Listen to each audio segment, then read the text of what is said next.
Well, Simone, it's very nice to catch up with you. I trust you're keeping well in these COVID times. Yeah, thanks, Rodney. Kia orana. And yeah, we are keeping well. And I think comparatively to the rest of the world, we have a COVID-free paradise here in the Cook Islands and have not been touched in that way, but obviously have felt impacts in other ways. Well, that's good to hear. That's good to hear. So tell me a little bit about the Cook Islands. I mean, how connected is it to the global economy from your perspective? Yeah.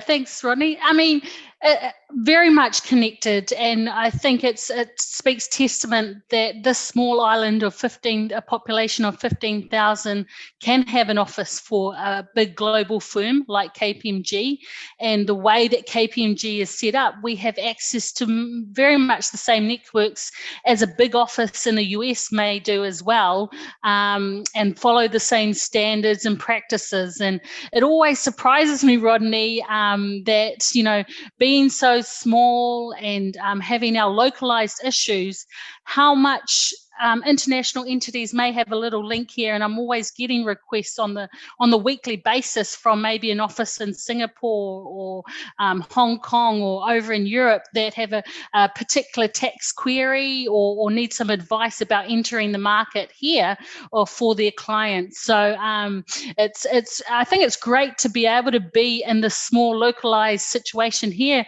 in the Cook Islands, but be connected in that way, which I see that as a blessing. Really interesting, Simone. And, just one of the points that you made just there about how, on a relatively regular basis, you're getting inquiries from around the network on behalf of clients who are either looking to set up business or perhaps tax inquiries. I mean, I remember back in the day, the Cook Islands had a little bit of a reputation in the business environment. How, if at all, has that changed recently?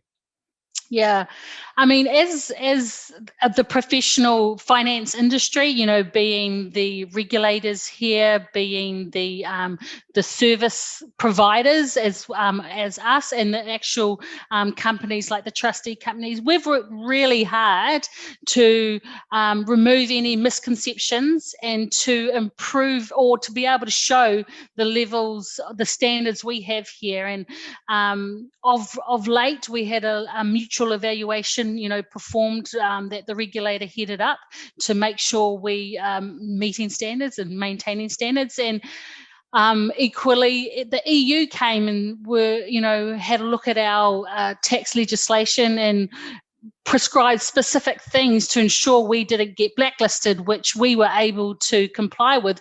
But it did mean some quite significant changes in how international entities are treated here for tax purposes, which the working through of that is happening now over the next couple of years, and will have some implications if people have Cook Islands international companies that they've set up here to as part of their bigger structure. There may be some changes that they need to look at and review how they, the setup of the group.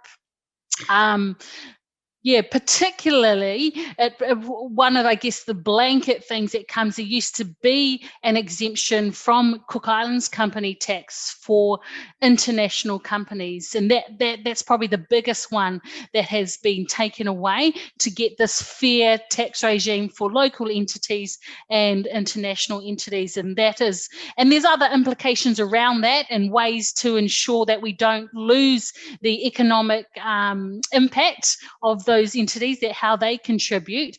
But that would probably be the thing that would be in the highlights at the moment for a lot of our clients who are looking at how best to structure going forward. Well, so that's really interesting, Simone. So a change in legislation to modernise the tax system applicable to both domestic and international businesses. In effect, that must be starting to keep you pretty busy, I'm guessing. Yeah, it does. And I guess the hard part about it, where we're at, is there's firm answers in terms of what they are required to do and when it will come into effect. The hard part is, what are the alternatives?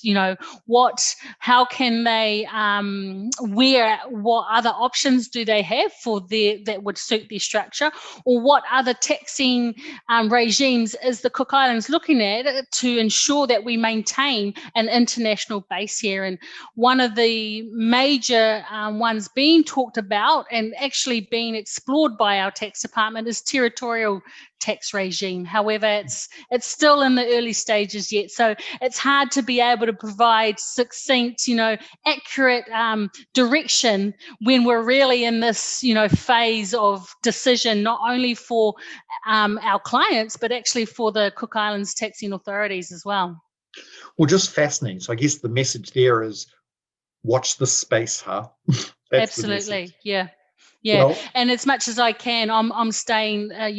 I'm part of the tax working group, the Cook Islands tax working group, with that I guess brings together industry and the regulators to make sure that we are abreast of changes and direction, so that we can provide up-to-date information to our clients for them to then make the decision that's in their best interests.